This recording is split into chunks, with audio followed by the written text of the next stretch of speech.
لله الكريم المنان على ما هدانا إلى الإسلام وأرشدنا للإيمان وأنزل هذا القرآن بالقرآن وأرسل لنا أفضل الرسل بأفصح اللسان وله الحمد والشكر على هذه النعم العظيمة والآلاء الجسيمة والصلاة والسلام على خير خلق الله وخاتم رسل الله الذي قال ما اجتمع قوم في بيت من بيوت الله يتلون كتاب الله ويتدارسون فيما بينهم إلا نزلت عليهم السكينة وغشيتهم الرحمة وعفتهم الملائكة وذكرهم الله في من عنده وعلى آله وصحبه ومن اهتدى بهدي وبعد. فقد وقفنا في درس أمس عند قوله جل وعلا من سورة الروم وهو الذي يبدأ الخلق ثم يعيده وهو أهون عليه وله المثل الأعلى في السماوات والأرض الآية 27. فلنبدأ من هنا. أعوذ بالله من الشيطان الرجيم. وهو الذي يبدأ الخلق ثم يعيده وهو أهون عليه وله المثل الأعلى في السماوات والأرض وهو العزيز الحكيم. ضرب لكم مثلا من أنفسكم هل لكم مما ملكت أيمانكم من شركاء فيما رزقناكم فأنتم فيه سواء تخافونهم كخيفتكم أنفسكم كذلك نفصل الآيات لقوم يعقلون. بل اتبع الذين ظلموا أهواءهم بغير علم فمن يهدي من أضل الله وما لهم من ناصرين. فأقم وجهك للدين حنيفا فطرة الله التي فطر الناس عليها لا تبديل لخلق الله ذلك الدين القيم ولكن أكثر الناس لا يعلمون. منيبين إليه واتقوه وأقيموا الصلاة ولا تكونوا من المشركين من الذين فرقوا دينهم وكانوا شيعا كل حزب بما لديهم فرحون. وإذا مس الناس ضر دعوا ربهم منيبين إليه ثم إذا أذاقهم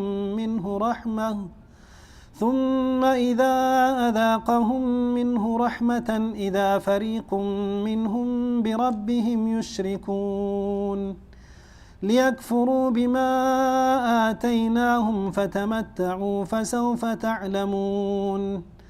أم أنزلنا عليهم سلطانا فهو يتكلم بما كانوا به يشركون.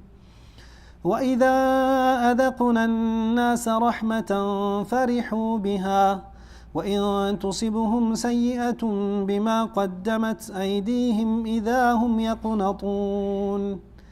أولم يروا أن الله يبسط الرزق لمن يشاء ويقدر إن في ذلك لآيات لقوم يؤمنون.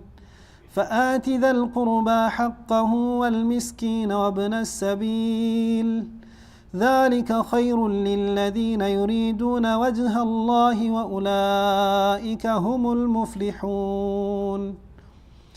وما آتيتم من ربا ليربو في أموال الناس فلا يربو عند الله وما آتيتم من زكاة تريدون وجه الله فأولئك هم المضعفون. الله الذي خلقكم ثم رزقكم ثم يميتكم ثم يحييكم هل من شركائكم من يفعل من ذلكم من شيء سبحانه وتعالى عما يشركون. ظهر الفساد في البر والبحر بما كسبت أيدي الناس ليذيقهم بعض الذي عملوا لعلهم يرجعون قل سيروا في الأرض فانظروا كيف كان عاقبة الذين من قبل كان أكثرهم مشركين أعوذ بالله السميع العليم من الشيطان الرجيم وهو الذي يبدأ الخلق ثم يعيده الله سبحانه وتعالى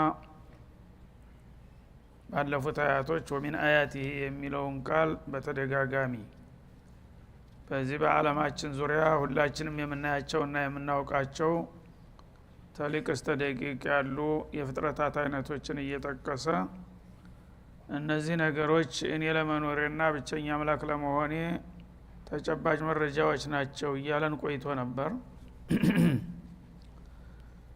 አሁን ያንን ሐሳብ በሌላ መልክ እንደገና ለመድገም ወሆ الذي ይላል ሙባሸረተን አላህ ማለት ማን ነው ለሚለው ጉዳይ አላህ ማዕቡድ الحق ማለት هو الذي ያ ነው يبدأ الخلق ፍጥረታትን ጀምሮ የሚያስገኝ ማለት ማንኛውንም ፍጡር እሱ በገዛ ፍቃዱ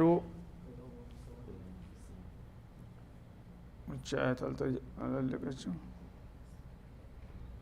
ጥሩ አንደ ተልፏል እያሉ ነው። ወለሁ መን ፊ السماوات والأرض لله العظيم እያሉ አላህ ስብሓነሁ ወተዓላ በሰማያትና በምድር ውስጥ ያሉ ነገሮች ሁሉ የእርሱ ናቸው። ኸልቀን ወሙልከን ወአቢዳ ይባላል። በመፍጠርም አኳያ በአለም ዙሪያ ያሉትን ፍጥረታቶች ከሱ ውጭ ማንም የፈጠረ የለም። በባለቤትነትም ደግሞ ከሱ ቁጥጥርና ባለቤትነት የሚወጣ ምንም ነገር የለም። የሚገዛው ሁሉን የሚቆጣጠረው እርሱ ነው ማለት ነው። ወአቢደን በተመላኪነትም ደግሞ ከሱ ውጭ ተመላኪ የላቸውም። ስለዚህ ሁሉም ነገር የእርሱ ነው። ሁሉ ነገር የእርሱ ከሆነ ታዲያ ሌሎቹ ባዕዳን አማልክቶች ምን ሊያረጉ መጡ? እንደገና ምን አበረከቱ? ጌትነታቸውን ለማሳወቅ ምን ያደረጉት ነገር አለ? ዓለምን ዳር እስተ ዳር ሰማይ ምድሩን በላይና በውስጡ በዙሪያ ያሉ ፍጥረታቶችን እሱ ብቻ ካስገኘ እንደገና እነዚህን ፍጥረታቶች ደግሞ በንብረትነት የሚመራ የሚያስተዳድራቸው እሱ ከሆነ እንደገና ሁሉም ደግሞ እሱን መገዛት አለባቸው ከተባለ ሌሎቹ አማልክቶች ከየት መጡ? እንዴት መጡ? ጌታ ለመሆናቸውስ በምን አረጋገጡ? የሚል ጥያቄ ያነሳል ማለት ነው። እንግዲህ ይሄ መፈናፈኛ የሌለው ጥያቄ ነው። ማንኛውንም ሙሽሪክ ዓለምን የፈጠረው ማን ነው ብትለው እሱ የሚያመልከው ጣዖት ነው እሱ ማለት አይችልም ማለት ነው። ታዲያ የጌትነት በቀላሉ ማረጋገጫው ፈጣሪ መሆን ነው። ፈጣሪ ያልሆነ ተመላኪ ሊሆን አይገባውም። በዚህ መስፈርት ደግሞ ከተለካ በአለም ዙሪያ አምልኮ የሚሰጣቸው ሁሉ ከንቱ መሆናቸው ይረጋገጣል ማለት ነው። ሁሉም ተፈጣሪዎች እንጂ ፈጣሪ አይደሉምና። ስለዚህ ለአላህ ነው መን ፊ السماوات والأرض በሰማያትና በምድር ውስጥ ያሉ ነገሮች ሁሉ ጣዖቶችም ሳይቀሩ እዛ ውስጥ አሉ ማለት ነው። ሰውም ይሁኑ መላእክትም ይሁኑ ነብይም ይሁኑ ወልይም ይሁኑ በሰማይና በምድር ውስጥ ነው ሁሉም የሚገኘው። እነዚህ ሁሉ የአላህ ፍጡሮችና የአላህ ንብረቶች ከሆኑ ሌሎች አማልክቶች የቱን ፍጡር አስገኝተው ነው የሚያመልኩት? ወይስ እኔ የፈጠርኩትን እነሱ ሊመለኩ ይገባቸዋል? እንግዲህ አንድ ኃይል ጌታ ነኝ ካለ መፈጠር አለብኝ ካለ ቢያንስ የሚያመልከውን ክፍል መፍጠር አለበት ማለት ነው። የራሱን ፍጡር ይፍጠርና ያመልከው። እኔ ግን በአለም ላይ ውስጥ ያሉትን በሙሉ እኔ ነኝ የፈጠርኩት። እኔ ፈጥሬ እንደገና ለሌላ አገልጋይ እንዴት ይሆናሉ የኔ ፍጡሮች ነው የሚለው አላህ Subhanahu Wa Ta'ala። አቅል ላለው ሁሉ እንግዲህ ግልጽ ነው ማለት ነው። እና ጌታዬ ብለህ አምላኬ ብለህ ታመልከው ዘንዳ መጀመሪያ አንተ ጋር ያለው አላቃ ምንድነው? አንተን ያስገኘህ እሱ ነው ወይስ ስትለው አይ ያስገኘህስ አላህ ነው። እንግዲያስ አመልከዋለሁ። ለምን ሊቀርቡና ኢላላህ ዙልፋ ወደሱ እንዲያቃርበኝና እንዲያደራድረኝ ብዬ አመልከዋለሁ። መለስተኛ ንዑስ አምላክ ማለት ነው። ንዑስ አምላክ አያስፈልግም ነው። ቀጥተኛው አምላክ አለ። እሱ ነው የፈጠረህ ለሱ ብቻ ድር ነው የሚለው አላህ Subhanahu Wa Ta'ala በመሆኑም ኩሉ ለሁ ቃኒቱን በሰማያትና በምድር ውስጥ ያሉ ፍጥረታቶች ሁሉ ለሱ ኻዲዕ ናቸው ለሱ የተናነሱ ተገዦች ናቸው እና ቢወዱም ቢጠሉም ቢያውቁም ባያውቁም በአለም ውስጥ ያሉ ፍጥረታቶች በሙሉ የአላህ ተገዦች ናቸው ሳይፈልጉም ሳያውቁም ተተገዥነት አይወጡም ማለት ነው ለምን ተገዥ ማለት ምንድነው በሱ ትእዛዝና በሱ ፍቃድ ላይ ነው የሚሄዱት ሁላቸው ማለት ነው እንግዲህ ሰማይን ሰማይ ሁን ብሎ የፈጠረው እሱ ነው ተሰማይነት ውጭ ሊሆን አይችልም ማለት ነው የአላህ ትእዛዝ ያው ይመራዋልና ምድርንም ምድር ሁኝና ፍጥረታትን ተሸከሚ ያላት እሱ ነው የፈጠራት ስለዚህ ከዛ ውጭ ልትሆን አትችልም በውስጣቸው ያሉ ፍጥረታቶች ደግሞ ተገኙ ሲላቸው ይገኛሉ በሱ ትእዛዝ ካፊርም ቢሆን እኔ አልመጣም አይልም እና ቶሎ ተፈጠር ካለው ኑር ሲለው ያለውን ያህል ይኖራል ሙት ባለው ቀን ይሞታል ይሄ ኩሉ ለውቃኒቱ ማለት ይሄ ነው የኔ ትእዛዝ ይፈራረቅባቸዋል በኔ ስርዓት ነው የሚገዙት ሁላቸው ተኔ ስርዓት ውጭ ማንም የለም ወደደም ጠላም ማለት ነው ሳያውቅም እየተገዛ ነው እንግዲህ አለመታደል ነው ፍጡሮች በሙሉ አላህን ተመገዛት ውጭ አይደሉም ግን መገዛታቸውን አለመገዛታቸውንም አያውቁም ብዙዎቹ ማለት ነው በአላህ ላይ አመጽን ይላሉ ያመጹት በተወሰነው ትእዛዝ ላይ ነው እንጂ በግልጥ በተሰጣቸው ትእዛዝ ላይ ነው እንጂ በተፈጥሮ ትእዛዝ ላይ ማመጥ አይችሉም ጭራሹን ትእዛዙ ሁለት አይነት ነው ከአላህ የሚመጣው አንደኛ ተፈጥሯዊ ትእዛዝ አለ ሁሉን ነገር ሁን እንዳለው ነው የሚሆነው እሱ ይሄ ሁሉንም ይገዛል ማለት ነው ካፊርንም ሙእሚንንም ሷሊሁንም ጧሊሁንም ያው ተፈጠር ሲልህ ትፈጠራለህ እምቢ አልትልም ሙት ሲልህ ትሞታለህ ዳን ሲልህ ትድናለህ ይሄ ተገዛህ ማለት ይሄ አይደለም ስገር ሲልህ ግን አሻፈረኝ አልክ ማለት ነው ለምን ይህች የምትጠቅምህ ነገር ነበረች በትእዛዝ በግልጽ ነገረህ እሷን ባለመቀበልህ ያው ካፊር ሆንክ ማለት ነው ግን አንተ ካፊር ሆንክ አመፀኛ ሆንክ ማለት ተኔ ቁጥጥር ወጣ ማለት አይደለም በሌላ መልክ እየገዛሁህ ነው መገዛትህ ላይ ቀር ለምን ሙሉ የሆንክ ባሪያ አትሆንም እና ታንተ የመጣውን ሁሉ ሰምዓን ወጡዓ ብለህ ብትቀበል ያምርብህ ነበር አልበለዛውን እየተግረጨረጭክ ነው ያለው መገዛትህ አልቀረልህም በአንድ በኩል በተፈጥሮ ህግ እየገዛሁ ነው በሌላ በኩል ደግሞ ያዘዝኩህን ነገር አልቀበልም በማለት አመጽ ውስጥ ገብተህ ያው መወንጀልህም አልቀረልህ መገዛትህም አልቀረልህ ሁለቱን ያጣሆንክ ማለት ነው ስለዚህ ወለው መን ፊ السماوات والارض የሚለው خلقا وملكا وعبدا ስፈጥራችሁ አንፈጠርም ብላችሁ እንቢ ማለት አትችሉም እንደገና ደግሞ እኔ በንብረትነት ስገዛችሁም አንተ ያገባህም ማለት አትችሉም እንደገና ስገዱ ጾሙ ስላችሁ ግን የመጨረሻው ነጥብ ላይ ያቺ ላይ አሻፈረ ይተላላችሁ ያም በማለታችሁ አመፀኞች ሆናችሁ እንጂ እኔ ግን እናንተን መግዛቱ አልቀረብኝም በማንኛውም መልኩ ገዛችኋለሁ ማለቱ ነው ኩሉ ለሁ ቃኒቱን ኩሉ ለሁ ኻዲዑን ፍጥረታት የተባለ ሁሉ ለአላህ ትሁት ነው ከአላህ ትእዛዝና መመሪያ ውጭ ሊሄድ ቢል አይችልም ማለት ነው በተፈጥሮ መመሪያው እየገዛዋል በሸሪዓ መመሪያው ላይ ግን ታፈነግጣላችሁ ያም በማድረጋችሁ ራሳችሁን ነው የምትጎዱት እኔን ሳይሆን በማለት ይህን እንዳስቡበት እንግዲህ አንድ ሰው በአንድ ወጋ ኃይል ላይ አመጽኩኝ ካለ ሙሉ በሙሉ ከሱ ፍቃድ መውጣት ቢችል አንድ ነገር ነው ግን አምጻስ ያበቃ በአንድ በኩል አልታዘዝም ስትል በሌላ በኩል መገዛት ካልቀረ ያው መሸነፍ አልቀረም ማለት ነው እጉር ቢያምጽ ከጓሮ ያልፍም እንደሚባለው ማለት ነው እጉር ተቆጥቶ ቢሸፍት ሩቅ ሀገር በረሃ መሄድ ይችላል ጓሮ አካባቢ ነው የሚገኘው ማለት ነው ስለዚህ የዚህ አይነት አመጽ የትም አያደርስም ማለት ነው እንደገና ደግሞ እኔን የሚተካ ጌታ እኔ ያለሁኝ ፈጥር ያለሁኝ አንተ ፈጣሪ ስለሆንክ አይደለም የምትመለከው እኔም እኮ ከዚህ ወዲህ ያለውን ፈጥር ያለሁኝ ብሎ ለመፈጠር ሊከራከር ሊወዳደር የሚመጣ ቢኖር ኑሮ አንድ ነገር ነበር ይሄን ደግሞ ያረገ የለም የሚችልም የለም ማለት ነው ስለዚህ እናንተም ከኔ ግዛት ውስጥ የመውጣት አቅም የላችሁም አምላኮቻችሁም ደግሞ የአምላክነት ማረጋገጫ የሥራ ድርሻ የላቸውም ይሄ እስከሌለ ድረስ ለምንድነው እንደው ላይሆንላችሁ ነገር አጉል የምትግረጨረጩት ጠቅለል ብላችሁ ለኔ እጅ ብትሰጡ ይሻላችኋል ይላል ማለት ነው ወሆ الذي الله ማለት ማን ነው ካላችሁ ከሌሎቹ አማልክቶቻችሁ ጋራ ለመለየት هو الذي يبدأ الخلق ፍጥረታትን ማንም ሳይነግረውና ሳያስተምረው በቀጥታ ራሱ በገዛ ፈቃዱ ጀምሮ የሚፈጥር ነው እና ዓለምን በሙሉ ዳርስተዳር ሲሰራና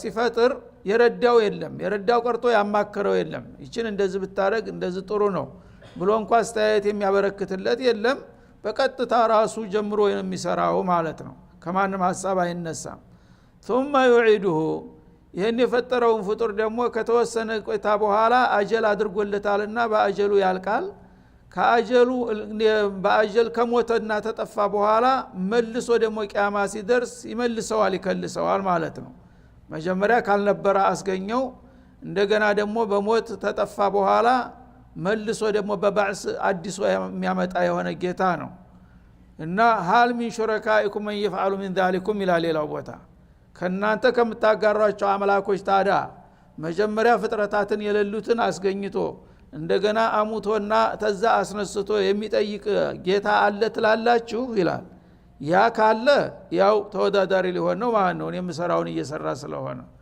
ያ ደግሞ ከሌለ እንዴት አድርጎ ነው አምላክ ሊሆን የቻለው በማለት ያፋጥጣል وهو اهون عليه አለ የክለሳው ጉዳይ ደግሞ ከጅመራው በጣም የቀለለ ነው ይላል ማለት በእናንተ ሎጂክ እናንተ በምታውቁት ቋንቋ በነግራችሁ አላህ Subhanahu Wa Ta'ala ያልነበረውን ነገር በቀጥታ ከምንም ተነስቶ ያስገኘዋል ይፈጥረዋል ያን ደግሞ የፈጠረውን ነገር እድሜው ሲያልቅ ይገለውና መልሶ ደግሞ ያመጣዋል በባዕስ ደግሞ ያስነስቶ ያመጣዋል ይሄ መመለሱና የመከለሱ ጉዳይ ያቸም ተመጀመሩ የቀለለ መሆኑን እናንተም ታውቃላችሁ ይላል እንጂ አላህ ዘንዳ ቀላልና ከባድ የሚባል ስራ የለም ሁሉንም በኩል ነውና የሚሰራው ማለት ነው አሁን እኛ አንድ ባለሙያ ለምሳሌ አንድ ነገር ፈልስፎ ይሰራል ያን የሰራውን ነገር ለምሳሌ ይሄ ምንጣፍ አለ የሰራው ባለሙያ አለ ይሄ ምንጣፍ በሚያረጅበት ጊዜ እንደገና ፈጭቶ መልሶ አዲስ ምንጣፍ አድርጎ ሊያመጣው ይችላል ማለት ነው ፋብሪካው አይደለም እንዴ እነዚህን የቤት ፍርራሽ ድንጋዩን ፈጭቶ እንደገና ሌላ ማዳ አድርጎ ሌላ ቤት ሊሰራበት ይችላል ማለት ነው ይሄ ማንም ሰው ግራ አይለውም መጀመሪያ ባለሙያ ነው ያን ነገር ካልነበረ ነው ያመጣው እንደገና ሲያረጅና ሲሰበር ሲቀዳደር ደግሞ መልሶ ፈጭቶ አዲስ መልክ አድርጎ ቢያመጣዋል ቢባል እንዴት አይባልም ማለት ነው ታውቃላችሁ የቀላል መሆኑን እኔም ደግሞ እንደዛው ነው ዓለምን መጀመሪያ የሌለውን ነገር አምጥቼ ፈጥሬዋለሁኝ እንደገና ደግሞ ያንን የተበላሸና ያረጀ ያፈጀ የሞተውን መልሼና አዲስ አመጣዋለሁ መመለሱ መቼም ከመጀመሩ ቀላል መሆኑን እናንተም አጣጡትም ይላል ማለት ነው ይሄን ማለቱ ምንድነው من يحيي العظام وهي رميم የሚሉ ጅሎች ስለነበሩ አንድ ሰው ያው ሙቶ በምድረ ከርስ በስብሶ አጥንቱ ረግፎ ተቆየ በኋላ ይሄን የበሰበሰ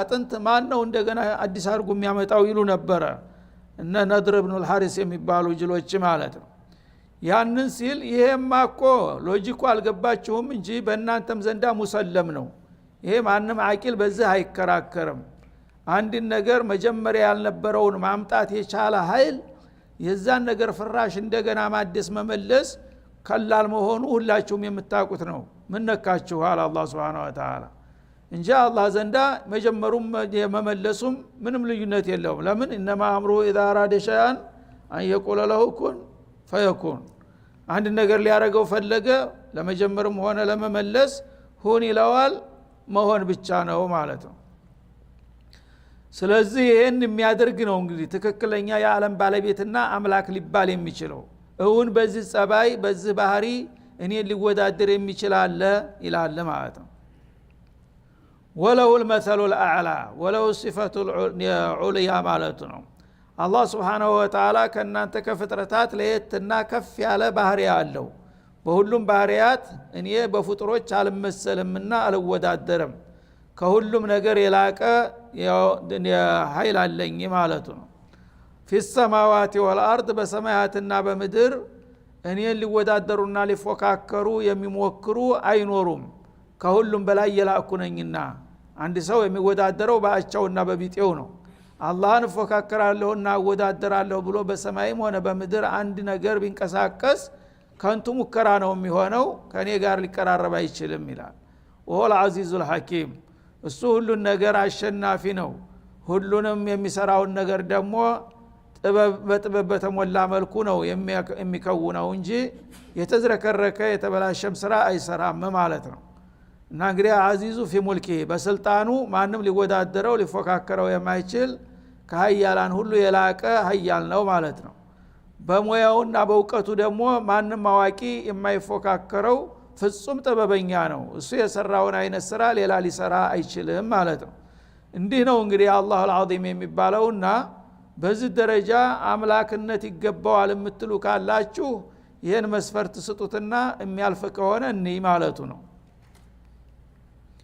ضرب لكم مثلا من انفسكم እንግዲህ አላህን የሚመስልና የሚወዳደር እንደሌለ እየታወቀ እናንተ ግን እዚህ ግባ የማይባሉትን ጉዑዛኖች ሳይቀር የጌታ ተፎካካሪና የሱ ተጋሪ እያደረጋችሁ ታቀርባላችሁ።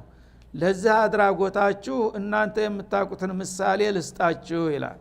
ይህ አድራጎት ምን ያህል ከንቱ መሆኑን የሚያሳይ ምሳሌ ሊያቀርብ ነው። ምን አለ ضرب لكم جعل لكم مثلا ማለት ነው። ምሳሌ ያቀርብላችኋል ሚን አንፉሲኩም ከራሳችሁ። በሽርክና በሙሽሪኮች ዙሪያ ይሄ ስራቸው ከንቱ መሆኑን ቁልጭ አድርጎ የሚያሳይ ምሳሌ ከራሳቸው ከስራቸው ምሳሌ ላቀርብላቸው እችላለሁ ይላል። እስቲ ልጠይቃችሁ፣ ለናንተ ጌታችሁ ምሳሌ ያደረገላችሁ ተራሳችሁ የሆነ ምሳሌ ከውጭ ሳይሆን እሱ ምንድነው ካላችሁ ሀለኩም ይማመለከት አይማኑኩም ለናንተ እጆቻችሁ ተሚቆጣጠሯቸው ንብረቶቻችሁ ይላል። ሚን ሹረካ የመብት ተካፋይ የሆኑ ክፍሎች አሏችሁ ወይ እስቲ ንገሩኝ ይላል ማለት ነው። እንግዲህ በወትሮ ጊዜ ባሪያ የሚባል ነገር አለ። ሰዎች ያው ጥላቶቻቸውን ተዋግተው ድል በሚያደርጉና በሚማርኳቸው ጊዜ ምርኮኞችን ባሪያ ናቸው ብለው ያውጃሉና የነሱ አገልጋዮች አድርጓቸዋል። እነዛ የባርነት እንግዲህ አዋጅ የታወጀባቸው ጭቁኖች መብት የላቸውም። ተዛ በኋላ የሌላ ሰው ገረድ ሆነው ነው የሚኖሩት ማለት ነው። ልክ እንደ አህያው እንደ ፈረሱ ህይወቱን ሙሉ በሙሉ አለቃውን እያገለገለ ነው። ለራሱ ንብረት የሚባል ነገር የለውም፣ መብት የሚባል ነገር የለውም። የዕለት ጉርስ ብቻ እየተሰጠው እንዲሁ ሰው በስዕሉ ሰው ነው፣ ግን የሰው መብት የሌለው ነበረ ማለት ነው። ያንን ባሪያ ከጌታ ተብየው ጋር አለቃው ጋር ሊያወዳድረው ነው አሁን በዚህ ምሳሌ ማለት ነው። ሀለኩም ይማመለከት አይማኑኩም በእጆቻችሁ ቁጥጥር ስር የእናንተ ሚልክ ንብረት የሆኑት ባሮቻችሁ ሚን ሹረካ የእናንተ ተወዳዳሪና አቻ ናቸው ተብሎ ቢነገራችሁ ትቀበላላችሁ ይላል አላህ ሱብሓነሁ ወተዓላ። ይህም እንግዲህ በመሰረቱ ሊቀበሉት የሚገባ ነገር ነበረ፣ ግን በእነሱ ዘንዳ ጉድ ነው፣ እንደ ዘበት የሚታይ ነው ይሄ ማለት ነው። እና ከናንተ አገልጋዮች ከባሮቻችሁ መካከል አንድ የተወሰነው ባሪያ እሱም እኮ ሰው ነው አንተም ሰው ነህ፣ እኩል ናችሁ፣ በቤት ያለውን ንብረትም መብትም እኩል ተካፈሉ የሚል ነገር ቢመጣ ባሪያ ጋር እኩል ለመካፈልና እሱ ጋር ለመወዳደር ፍቃደኛ ትሆናለህ ይላል አላህ Subhanahu Wa Ta'ala። ፊማ ረዘቅናኩም እኛ በሰጠናችሁ ሲሳይ እንግዲህ በቤት እህል አለ፣ የቤት ዕቃ ቁሳቁሶች አሉ፣ ጥሬ ገንዘቦች አሉ፣ እንስሳቶች አሉ፣ አዝሪቶች አሉ። እነዚህ እንግዲህ በዚህ ቤት ያሉ ሰዎች አንተም አለቃ ተብየውም ባሪያውም ሁለታችሁም ሰው ናችሁ፣ ሁለታችሁም ለፍታችሁ ነው ያፈራችሁት። ከዛሬ በኋላ እኩል ነው በዚህ ቤት ያለው መብታችሁና ሚስትህም ሳይቀር ሁለት ሚስት ካለ አንዷ ለሱ ስጥ፣ አንዷ ላንተ ትሆን፣ ገንዘቡንም ግማሹን ለሱ ግማሹን ላንተ ክፈል። በምንድን ነው አንተ የምትበልጠው? አንተም ሁለት እጅ አለ፣ እሱም ሁለት እጅ አለው፣ እሱም ሁለት እግር አለው፣ አንተም ሁለት እግር አለ የሚል ነገር ቢመጣ ይዋጥልሃል ይላል አላህ Subhanahu Wa Ta'ala። ተቀበለዋለህ እንደ ባሪያ የታባቱ ይሄ ደግሞ በሐሳባሪ እኔ ጋር እኩል ነው የምትለው፣ አካከ ዘራፍ ነው የምትለው አይደል እንዴ? ስለዚህ ይሄ እንግዲህ በጣም ቅርብ ነገር ነው ለሎጂኩ ማለት ነው። ምክንያቱም ሰው ነው ኩልኩም ሚን አደም ወአደሙ ሚን ቱራብ እንዳሉት ያንተ ያው በጊዜያዊ ስርዓት ነው እንጂ የዚህ አይነት የጣልክበት በመሰረቱ የአባት የእናትህ ልጅ ነው፣ የአደምና የሐዋ ልጅ ነው ማለት ነው። እሱን እንዳንተ ተፎካካሪና እኩል ነው ብሎ ቢነግሩህ አትቀበልም። ይሄን ነገር ትቀበላላችሁን ይላል። ፊማ ረዘቅናኩም እኛ በሰጠናችሁ ሲሳይ እኩል ተካፈሉ፣ እኛ በሰጠናችሁ መብት እኩል ተካፈሉ የሚል ነገር ቢመጣ ይዋጥላችኋልና ትቀበላላችሁ። ፈአንቱም ፊ ሰዋ በዛ በቤት ያለውን ንብረት እኩል ልትካፈሉ ፈቃደኞች ናችሁ። ተኻፉነሁም ከኺፈቲኩም እና እናንተን ራሳችሁን እንደምትፈሩ ደግሞ እነዛን ባሮችን ትፈሯቸዋላችሁ ማለት ጨዋና ጨዋ አቻ ስለሆነ አንዱ በአንዱ ላይ ላፊ ሊያረጋ አይችልም ይከባበራል ማለት ነው ባሪያውን ግን ያዋርደዋል ያህያ የውሻ እያለ እንትን የሚለው ማለት ነው ግን ከኺፈቲኩም እንደናንተ የተከበሩ የታፈሩ ፍጡሮች ናቸው ወይ በእናንተ ዘንዳ ደረጃ ክብር ይሰጣቸዋል ባሮቹ ብለን ብንጠይቃችሁ መልሱን እናቃለን ይላል كذلك نفصل الآيات لقوم يعقلون እንደዚህ ነው የቁርአን አንቀጾችን የምናብራራው ለሚረዱ ሰዎች ይላል አላህ Subhanahu Wa Ta'ala ስለዚህ ማንም አለቃ ተብዬ ያንን ሰው የሚያሳድረውን ባሪያ እኩል ነው በቤት ያለውን ንብረት በሙሉ እኩል እንካፈላለን ልክ እንደኔ አከብረዋለሁኝ እምትሉ ከሆናችሁ ይሄን ተተቀበላችሁ ወደኔ ትመጣላችሁ አንተም ይሄን ተቀበል ሽርኮችን ሌሎችን ጣዖቶች እንደዚሁ መብት ስጣቸው ወደ ማለት እንመጣለን መጀመሪያ ግን ይሄን ተስማማላችሁና ተቀበላላችሁ ይላል አልቀበልም ነው የሚለው ማንም አለቃ ማለት ነው ይሄንን ካልተቀበልክ አንተ በመሰረቱ ደካማ ሰው ሆነህ እሱም አንተም ፍጡር ሆናችሁ በመሰረቱ ተቀራራቢ ናችሁ ደግሞ ይሄንን የምሰጣችሁ ንብረት እኔ ነኝ እናንተ አልፈጠራችሁትም ይሄንን የተወሰ ንብረታችሁን እንኳን እኩል ለመካፈልና ለመከባበር ፈቃደኛ ያልሆናችሁ ምንም ያልፈጠረና ምንም ያልተከረውን እኔ ጋር ታወዳድሩታላችሁ ምን ያህል እንደሆነ ስተታችሁ ተዝተረዱ ይላል አላህ Subhanahu Wa Ta'ala የሽርክንና የሙሽሪክን ጀሪማ ቁልጭ አርጎ ለማሳየት ይሄን ምሳሌ አስቀመጠ ማለት ነው هذا وصلى الله وسلم على النبي وعلى اله